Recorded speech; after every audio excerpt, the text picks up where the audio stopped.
ran to catch it and smiled at the driver who paused long enough for her to clamber on and touch her Oyster card, but then accelerated with a jerk that threw her sideways. Emily was athletic once, strong, but now she was always a little unsteady on her feet and had to clasp the rail in order not to fall flat on her face. She swung rail to rail down the length of the bus until she found a spare seat, avoiding eye contact with the other passengers, who were just as furtively avoiding eye contact with her. It had been a shock when she'd first arrived in this country to find that people didn't greet each other in the street, or on the bus, or talk if they could possibly help it. Sometimes, Sun's street instinct still got the better of her. But if there was anything she truly loved about England, it was exactly this: the anonymity, the ability to live unnoticed, unidentified, undefined. There was a pleasure she found in the vast hordes of people whose names she didn't know, rushing obliviously past each other. There was comfort in the uniformity of floor upon floor of council housing, like that of the building she lived in, her room on the 5th indistinguishable from the rest. There was tranquility in the busyness of people's lives, in their individualistic pursuits and their self-obsession. There was isolation, escape.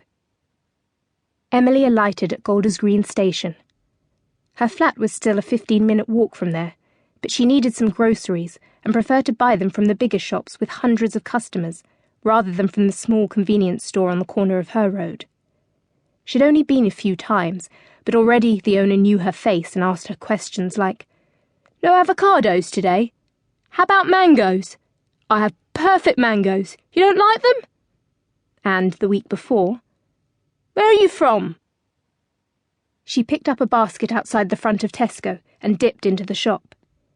She had exactly £4.73 left in her purse, so had to make her selection carefully. The money needed to last until the end of the week, and it was only Wednesday. Reluctantly, she made her way towards the canned goods aisle and selected a tin of economy beans and some corn. Next, she found a loaf of bread that had been reduced in price because it was already at its sell-by date, and tore 3 bananas from a bigger bunch. Longingly, she eyed the avocados, but here such fruits were exotic and expensive. Emily picked up a small, hard one and quickly slipped it into her coat pocket. At the counter, the cashier greeted her politely, but without recognition, and Emily smiled. Rubbing the bunch of carriers between her fingers to separate them, she packed her few items into 2 bags so that the heavy tins could be divided and she could prevent the plastic handles from carving out valleys in her thin arms on the walk home. She always carried bags over her arms instead of in her hands. When she used to go shopping with Auntie, they would walk home with 15 bags between them, and Emily would carry 10 of them, each one balanced carefully an inch or 2 away from the next, all the way up her scrawny forearms, the skin pinching together as if she, like the avocados they had bought, was being tested for ripeness.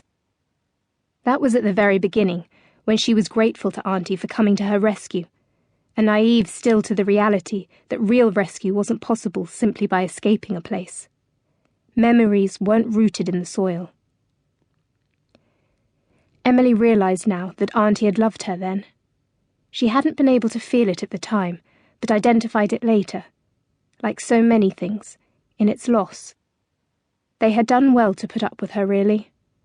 They managed it for 3 years, and she knew even as it was happening that the screaming and the silences and the disappearances would one day amount to a final straw.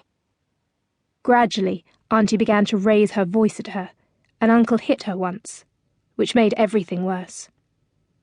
She wasn't surprised when they told her to leave. She told herself she felt safer that way anyway, alone and running. A white van was parked in front of the entrance to Emily's building. As she rounded the corner, she studied the men bounding in and out of it, unloading boxes. In Africa, they would be surrounded by people. Newcomers were objects of curiosity to be scrutinised and assessed.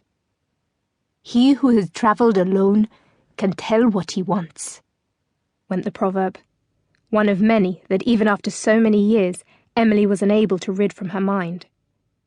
But the proverb held a truth, and it had felt natural for her in another time.